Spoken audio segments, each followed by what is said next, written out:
संत नामदेव शक्तिपीठ राजमार्ग को रद्द करने की मांग को लेकर पंढरपुर में किसानों ने सद्बुद्धि दिंडी निकाली।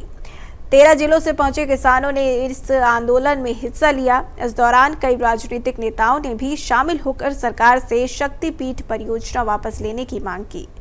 शक्तिपीठ राजमार्ग के विरोध में पंढरपुर में आयोजित सद्बुद्धि दिंडी में बड़ी संख्या में किसान शामिल हुए। किसानों ने संत नामदेव महाराज के चरणों में पहुंचकर शक्तिपीठ राजमार्ग रद्द करने की मांग उठाई। इस दौरान किसानों ने जमकर नारेबाजी की और सरकार से फैसले पर पुनर्विचार करने की अपील की। पूर्व मंत्री जयंत पाटिल ने कहा कि शक्तिपीठ परियोजना को रद्द करने का निर्णय लिया जाए। वहीं राजू शेट्टी ने चेतावनी दी कि अगर शक्तिपीठ परियोजना रद्द नहीं की गई तो राज्य के हर जिले में बैठकें और आंदोलन किए जाएंगे।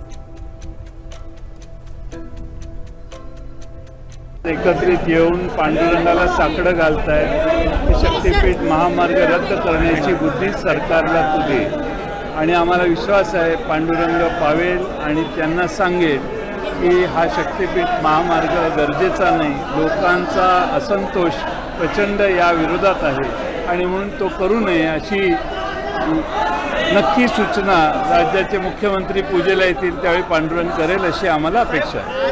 आपण रस्त्यावर येऊन लढाई करताय, याबाबत काय न्यायालयात जाण्याची भूमिका आहे का संघर्ष समितीची? आमचा विश्वास आहे की रस्त्याच्या लढाईतच आम्हाला यश मिळेल। न्यायालयाबद्दल मी काही जास्त बोलणे योग्य नाही।